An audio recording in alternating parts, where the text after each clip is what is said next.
Hi guys.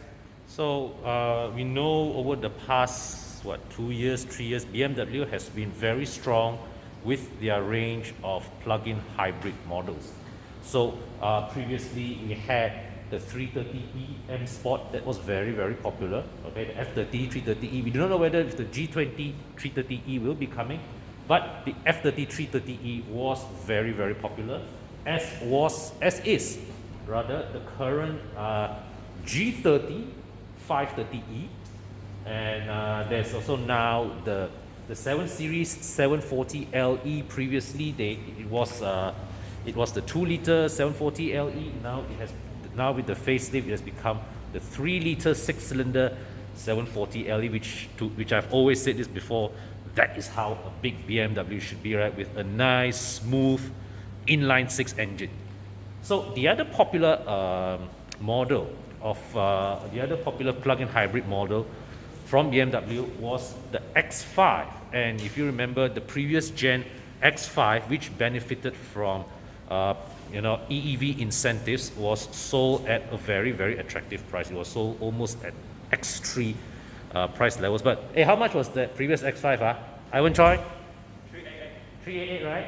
So yeah. The previous X5 was about 388 lah. So when it comes to facts, right, I trust Ivan Choi more than I trust myself. So guys, subscribe Automachi. Anyways, so today what am I doing here? Social distancing.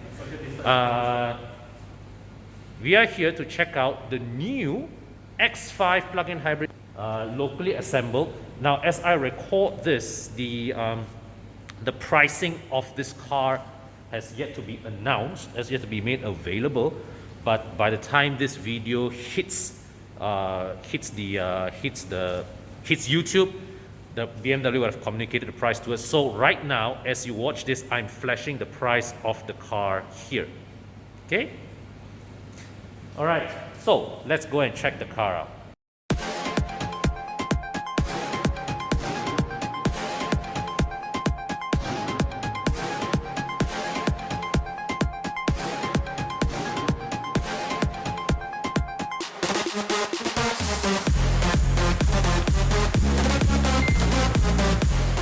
Okay, so let's start with the key. So this is the key to the X5. With this X5, it also actually comes with the display key, the one with the touch screen and all that. But they didn't. That key is not available here today. Maybe they are afraid I may steal the key. I don't know. But so what we have is this this basic key here, and also you can also program the key function into your phone. So that's what they call the BMW digital key. So basically that one, right, you don't even need to bring your key outside. You can leave your keys at home. The key function is programmed into your NFC enabled phone, and that phone functions as your key. So there's also one, the X5 here also comes with what they call Key Comfort Access 2.0. What is Comfort Access 2.0? Basically it's this. All right, so as the car registers your approach, you see the door is locked, the door is unlocked. And as I bring the key away, oh no, wait, sorry, I think I have to open the door. Okay, now.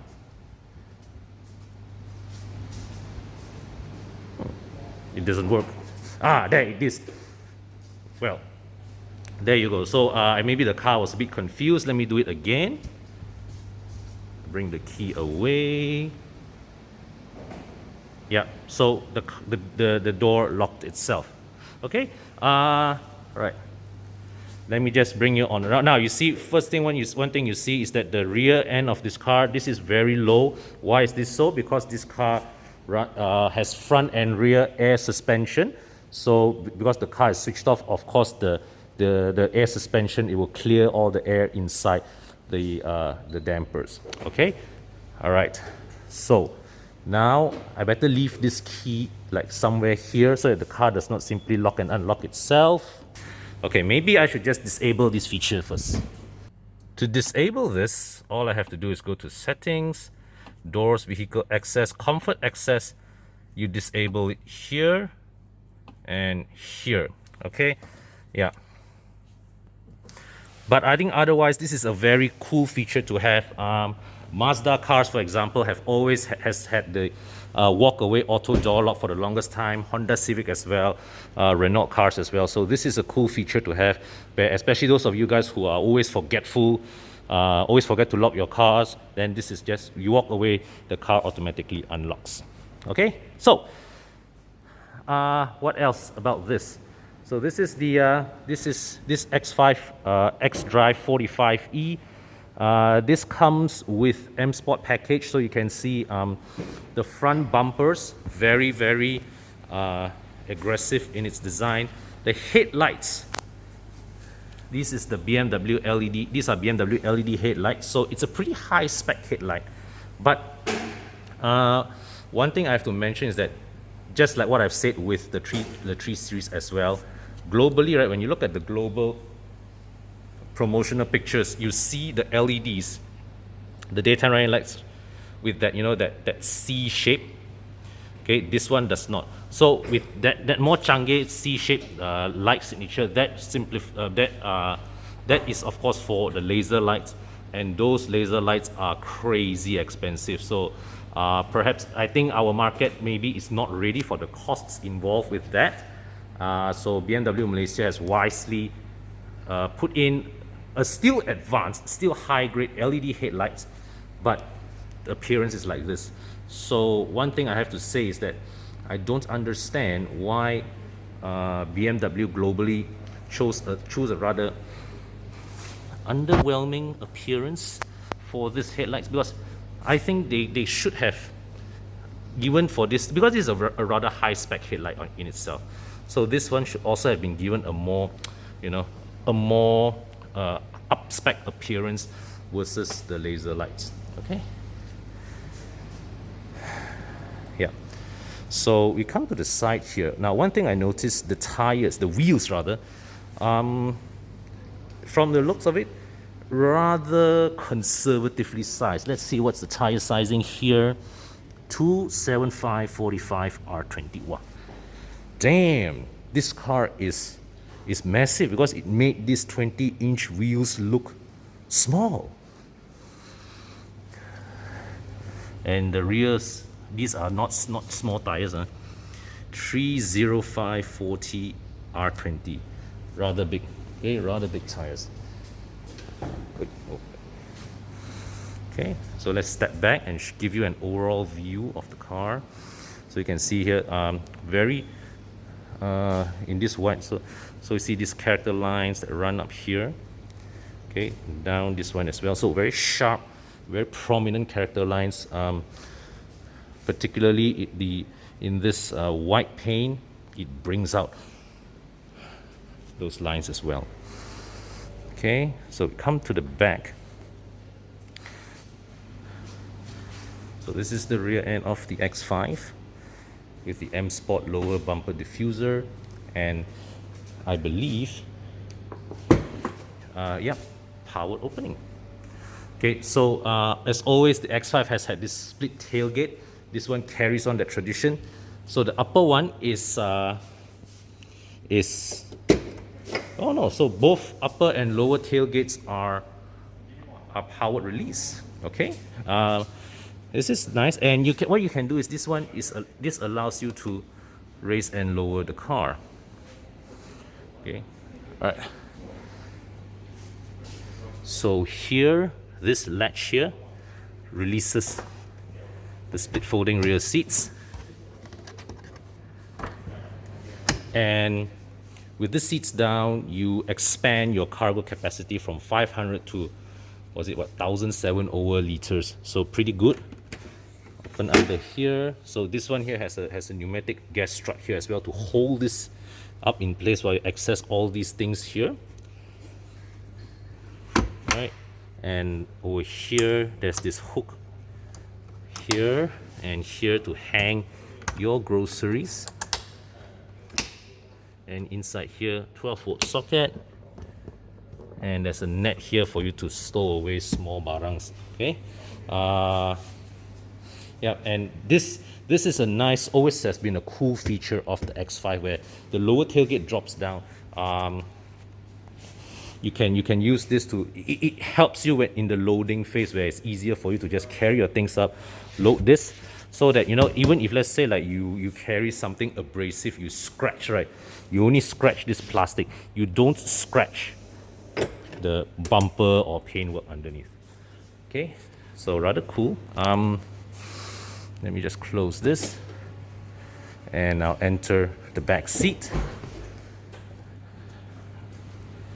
We'll just lift this up. All right, so to release the seat from here, drop this down. Now I notice that there's a button here. What does this button do? Okay, so basically you see this groove here and this groove here. The tonneau cover is not here, but this is obviously for the tonneau cover. This groove and this groove for the tonneau cover.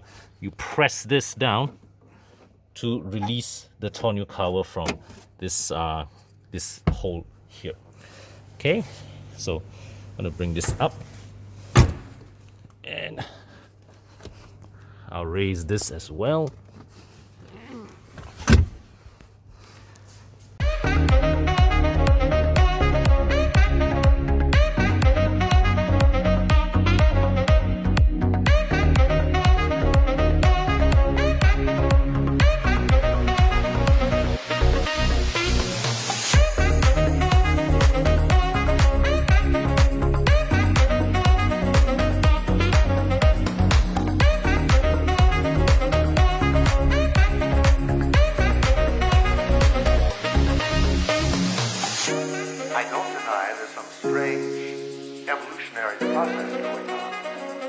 But mankind won't be destroyed. The fact that you and I are working here today is evidence.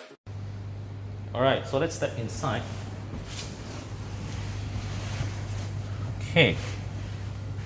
Good knee room, leg room. The thigh support is decent. There's decent thigh support here.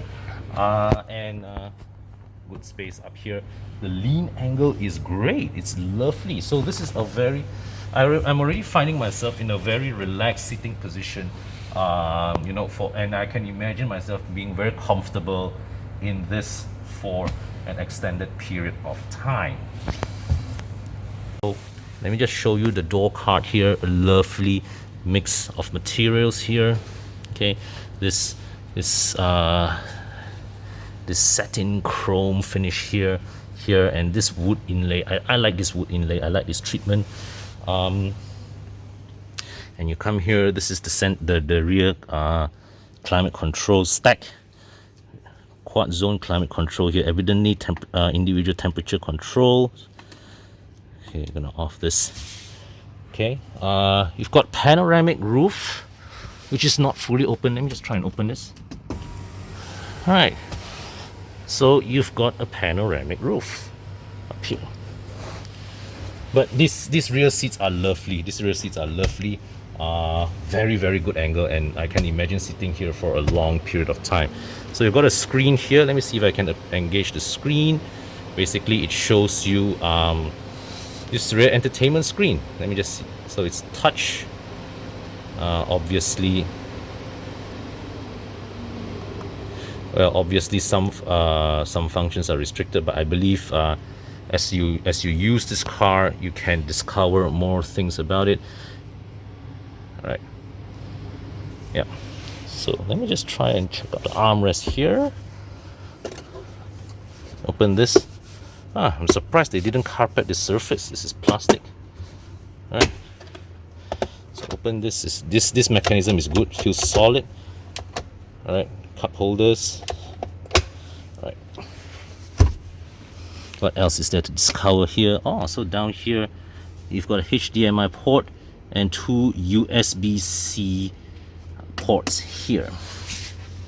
So how many of you guys have USB-C to USB-C cables? Ivan, ask you something. Yes. So just now I saw there, right? The back there got two USB-C ports. Yes. Okay, I know you are very more IT savvy than me lah. Not really. When it comes to charging your phones, right? Do you have USB-C to USB-C No, cable? No. So I prefer the normal one. You prefer the normal one? Yes. But now I see all these cars are using USB-C to USB-C cables. Yeah, maybe you need a better. Maybe in the converter. future. Huh? Yeah, the converter. Okay, hey, thank you. Don't cut out your video. Actually, it's What? problem lah. The Alright. USB type first. Yeah. And here we have the legendary Tom Go. Am I disturbing you? No. Hi Tom, say hi to my viewers please. I'm just here to steal 5 seconds of fame from you. Hey guys, Tom Go is one of the best drivers in our business, okay? So go watch 0 to 100 videos for anything to learn driving tips from Tom Go. That's the best thing you guys will ever learn. Come on. Okay? And of course, maybe you and Uncle YS, I don't know who is who lah. Why is better? Okay lah, we can. Why is driving and Tom goes racing? So. Okay. Bottom line, 2 legendary drivers there. Okay. So this is the cabin of the X5. Actually, this is my first time seeing the cabin of the X5 in person. The previous, the X5 original launch, I wasn't able to attend that. So yeah, this is my first time seeing the cabin of this generation X5, the G05 X5. And here we have, this is the instrument cluster. And let me just change the driving modes. So one thing I'm still not quite used to BMW's latest generation display. Display, you know, it does not have that intuitive clarity of older generation BMWs, right up to even the F10, F15 era. Okay, but I would say in terms of the finishing, the build of this cabin, it's absolutely superb. This thing, if you were to compare this with the previous X5, this is a massive step up, and it is the same observation that I made of the G30 cabin relative to the F10, the G20 cabin relative to the F30. This new generation of BMWs, they have really upped their cabin quality. I mean, the effectiveness of the design is open to debate, but you know, in terms of material selection, all right, in terms of the fit and finish, this is without doubt, you know, immediately this feels at least 2 steps up from the previous generation cars. And let's try this out. Hey BMW. Hello, what can I help you with? Cancel. All right. Okay, so here you have it. This is the cabin of the X5. Both the front and the back, lovely place to be in. I shall step down and make way to my other media friends to check the car out. Let me just bring you guys into the engine room.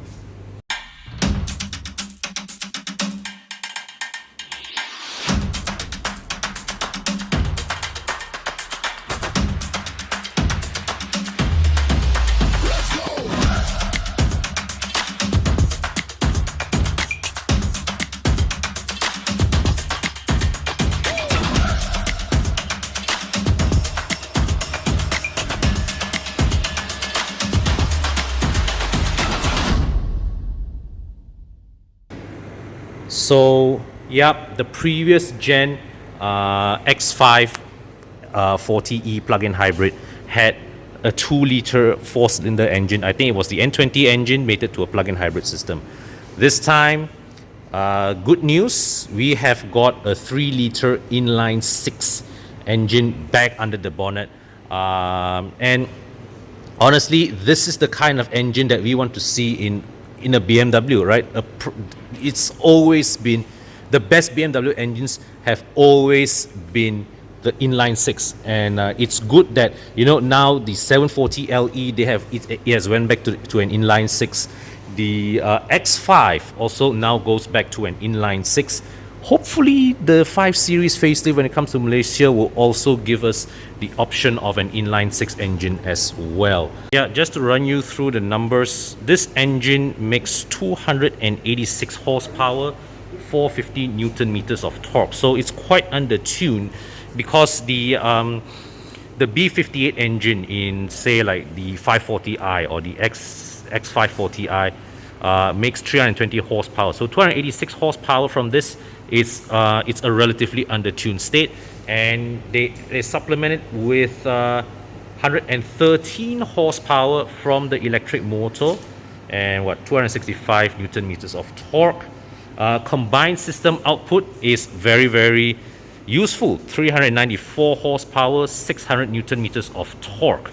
So you're talking about 5.6 seconds from 0 to 100 kilometers per hour. Top speed 235 kilometers per hour. So it's a properly fast SUV right here.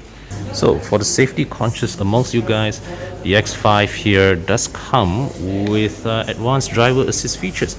So the list of barang that they include under that package would be lane departure warning, lane keep warning, frontal collision warning, okay, as well as auto braking, rear cross traffic alert, rear collision prevention, and also speed limit detection. So up there you see there, that is the camera.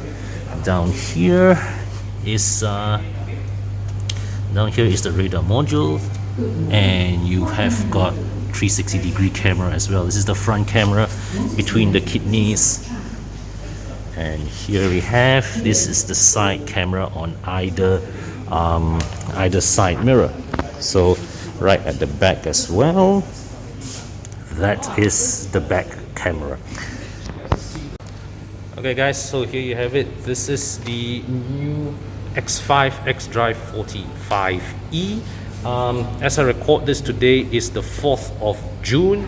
By the time this video goes live on YouTube, it would be 17th of June. So as I record this, I have no idea how much the price would be, but I believe by the time this video goes up, they would have communicated the price to me. So I'm flashing the price right here for you guys to see. Yeah. So thanks for watching, guys. Stay safe, everybody. Cheers.